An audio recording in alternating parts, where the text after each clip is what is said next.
Today we're checking out the electronic trailer brake control module for the 2015 through 2020 Ford F-150s. If you're towing trailers frequently and want a safer, more controlled braking experience, this module is a smart installation that integrates seamlessly with your truck's electronics, and it is definitely worth checking out.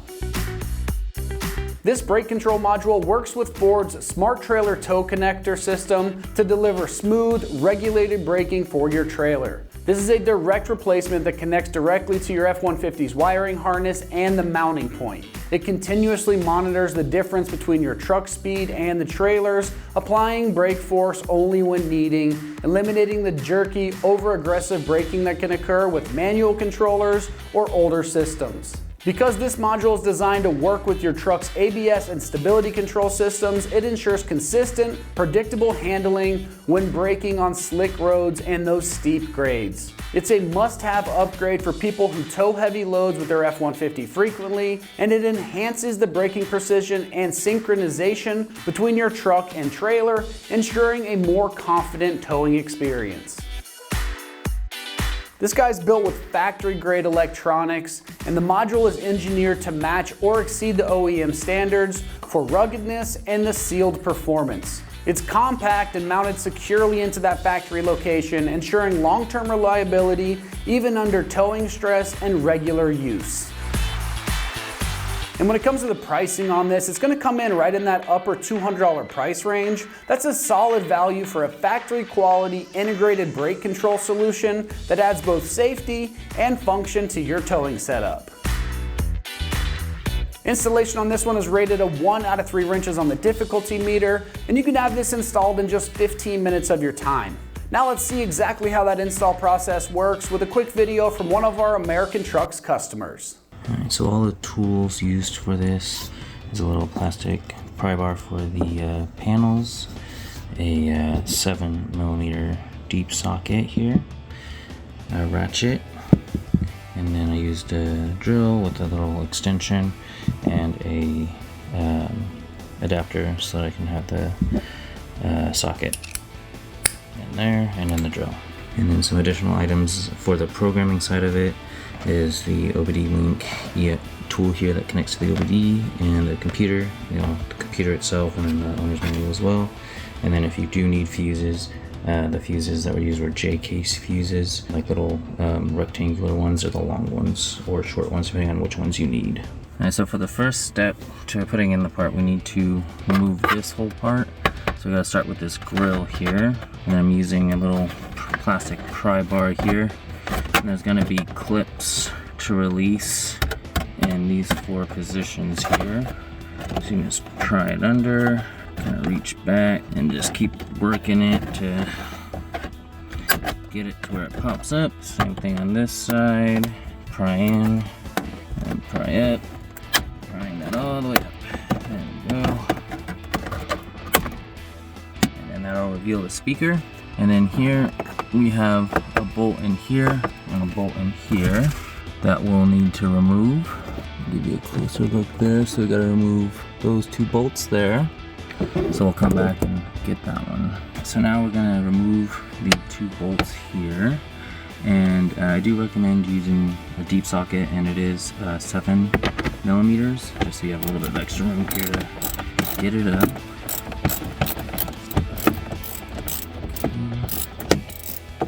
Careful not to hit the windshield. There we go. So here's one.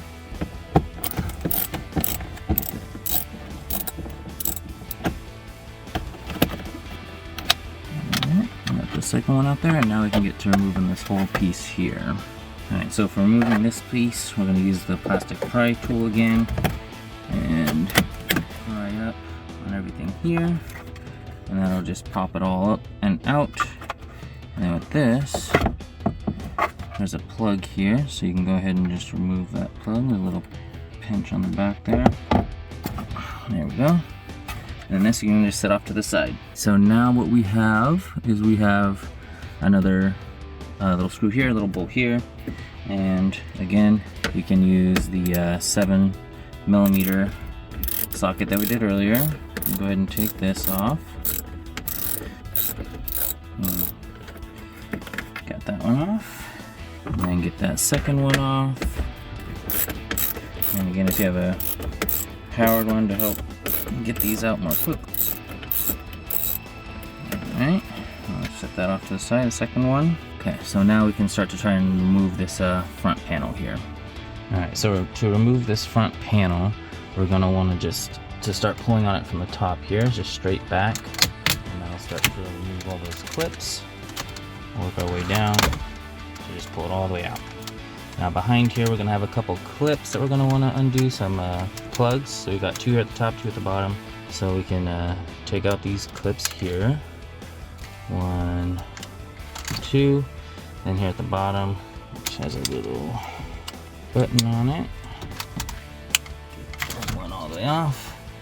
And same with this one over here. There we go. Alright, so we want to just set this off to the side now. And then for these plugs, there's a little hook on the end here, and you can press that in towards to release, and that's the same with both of these.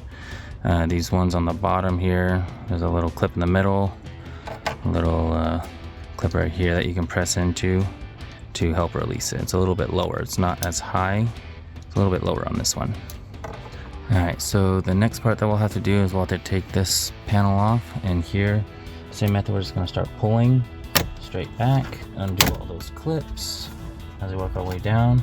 And then here, this part can get caught a little bit, so just lift it up a little bit to get past that little part there. And you don't actually have to take it all the way out. All we have to do is pull out where the brake controller is actually going to go. So you can just set this off to the side here, and then pull straight out until it unclips. And then there is going to be a plug back here. So this plug, we want to go ahead and press that knob. Go ahead and disconnect that. So just the empty housing that was there before is where we'll go ahead and plug in the new brake controller. Alright, so now we have the brake controller here. You can see the plug. You can see that we have the plus and minus here. Got the brake. So we'll go ahead and plug this in. I'll go ahead and just put it back in. Push it all the way back. It clicks in like that. And then we can just go ahead and reconnect all this together. And again, just pushing it. Make sure all those clips go back in. And there we go, it's in now. Go ahead and give you a quick look at that as well. Right there. Alright, so now that we got that back in, we can just go back in reverse and start plugging everything back in. So we have our plugs that we're all gonna have to reconnect here. Go ahead and plug all those in.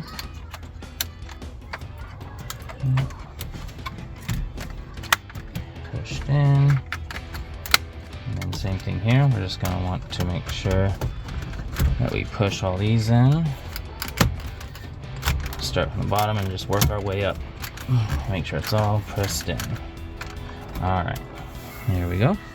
Alright, so now we gotta put in the speaker assembly up here first, or next, and then something I forgot to mention is if you want to take this out, there's a pad here, you can take that out as well in the initial removal process. So you just go ahead and insert this here. There's 3 clips here at the front. Just gotta get those all clipped in, and then we'll go ahead and do those 2 bolts in the back next. Alright, so now that we got that center console back in here, we want to put in these 2 screws that we took out. These are again the 7mm screws. So I want to go ahead and tighten enough to hold it in place there. Get that second one in as well. Okay. And there we go. Alright, so then the next step here is going to be getting that speaker back in. Alright, and then so we'll go ahead and do the speaker next. And here, something I forgot to mention is if you wanted to take out this mat here in the removal process, you can always do that as well if it's falling out on you or anything like that. So first thing we gotta do is just make sure we plug in the speaker, and then we can put it back in and press it down with these 3 clips here. So we'll go ahead and grab. Okay. And we just set it on down back here. Clip it back down. Put that in there. Alright, so then next step is going to be getting those 2 screws back in there. Alright, so again, these ones are also going to be the 7mm again. Get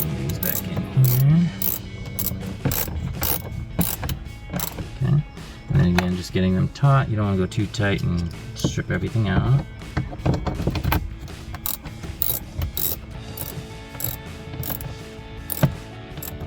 Alright, there we go. So then next we can get that speaker grill back on top. Alright, so that speaker grill has those 4 hooks there.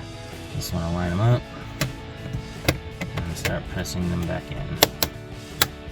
There we go. And then that puts everything back together. Okay, so another consideration here is if you're upgrading like I am from this housing to the actual brake controller, you want to make sure that you also have the fuses in the fuse box. So according to the owner's manual here, we have a couple of different fuses here. So from 34 to 36, we have some trailer tow park lamps and stop turn relay fuse and a lamps module, and then the actual down here at 49 we have the actual trailer brake control module as well. So just making sure that we have each of those fuses in there as well. With the map here we can see that we have the 34, 5, and 6 here, and then down here to the 49 over here. And I can show you what that looks like in the fuse box as well. Alright, so this is the fuse box here. It's right behind the battery on the passenger side. So in order to open it, you just go ahead and move this little lever here, pull up, and you can pull out like that. And then on the back you can see the map of where all the fuses are as well. So the ones that we're looking for here are going to be the 34, 35, and 36 right here. And then way up here we have the 49 for the brake module as well. So we do have most of those, there's just one missing, and all you do is just set it in and then go ahead and then push it down to seat it in there correctly there. And then once you do have that in there, you have your fuses in there, you can go ahead and replace the lid, getting those hooks to hook back in the back, going down and clicking it in. Alright, and then for the OBD2 tool that we'll be using, this is the plug. This is where you'll find it underneath the footwell here. You can see the brake there, and right here is the plug. So we'll go ahead and just plug that in here, and we can plug in the other side USB into the computer.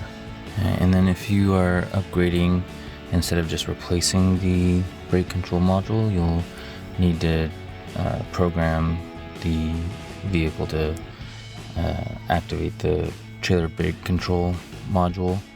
And you can either just go pay to have that done, or if you wanted to do it yourself, you can get the parts for that, and then you'll have to get the force scan. So if you wanted to actually just get the part, there's a link here that you can use on their website to get the actual part that'll work, and this is the one that I ended up getting to use for this.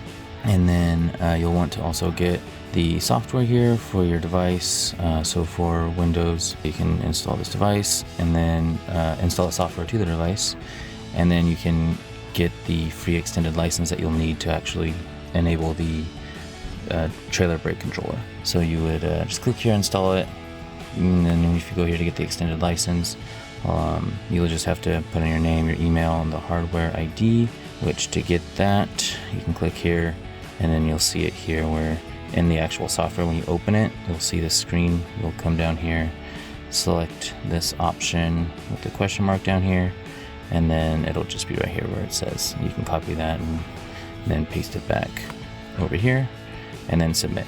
And then when you do submit it, it tells you as of now, in 2025 here in July, that it takes about 30 minutes or up to 30 minutes for it to be processed. And then you would just refresh that page, the next page here, after you press submit, and then you'll be good to have that downloaded, and then you'll download it and save it to your computer where you remember where it is, because you'll need it to actually activate it. And so once you do have it installed and you open it, so to activate it, you'll want to open the software and then navigate to the location to activate it. So you're going to go down here to the circle here again, and then you'll, right here I already have it installed, so it says uninstall, but there'd be an install button here they can use to then search your device for where you saved the key, and then select that file, and then it'll have it valid here. Alright, and then when it comes to actually enabling the the items that we need. You'll just plug in your USB to your device, and then the car will need to be in the on position. You don't have to have the engine actually running, just in the on position. And then we'll go ahead, we can come here. We'll want to go to the vehicle interface information up here, come down here to the bottom left corner, and then we're going to do connect to the vehicle. So we'll click that, it'll come up with this message here. If so that even tells you here ignition on position, and then you have to make sure that the CAN switch on it is set to the HS CAN position if available. The device that I picked and the one that I showed you earlier, that one, it does it automatically, so you don't need to do the switch, and then the vehicle should obviously not be moving. So you hit OK, and then this is just optimized for maximizing performance, so I'll go ahead and select yes for this. I'm going to to load because I had this open previously, so yes, we'll go ahead and just load that. Alright, so then from here we'll want to go ahead and navigate over to this little chip icon here, and then we'll want to look for the IPC module configuration, and specifically that one, not the one that has the as-built format after it, so just the IPC module configuration. And then we'll hit this little play button to go into that, load up everything here. So as you can see, 4-wheel drive, 4x4 wiring, and all of that, and enable disable things over here. So we're gonna want to go and find the trailer brake control options here. Alright, so down here we see that we have the trailer brake control module. So here we'll want to enable that.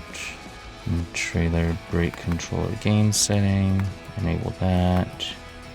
Trailer brake control, or the trailer brake module, enable that. And then it looks like sway control is already enabled, and there's no backup assist on this. The trailer tow lighting, enable that. Alright, and so that would be everything there. And then we can go ahead and write all of that. And this are the changes that are to be made, which is everything that we enabled. So we'll go ahead and do that. And then once it's done, you can hear all of that. And then program successful. So we want to cycle the ignition off and then back on. So we'll go ahead and cycle it all the way off. I'll give it a moment here. And then we can go ahead and turn it back into the on position. Okay. So and down here you can see what it's doing as well. So it's executing a service procedure, which is just being inside here. So now we have those all enabled here, and that is all good there. And so the programming that we did, what I did is made it to where when I press the manual brake here on the trailer brake controller, it'll let me know that the information on the actual dash there as well. And then if you are upgrading to the brake controller and you didn't have it already, you want to make sure that you do have a 7-pin connector here. If you already have the 4-pin, it might be located further back here, but if you already have that, you can get a T-connector wiring harness for that. If you don't already have this, you'll have to get a full set and have to wire it all back and probably up to the front as well. If you already do have this, you can, the T-connector will just connect to the cable here, and there's a plug up behind that you can follow and find, and then you would just use that T to connect between where it's already connected. All right, that wraps up my review and install of the electronic trailer brake control module for the 2015 through 2020 F-150s. And for all things F-150, keep it right here at American Trucks.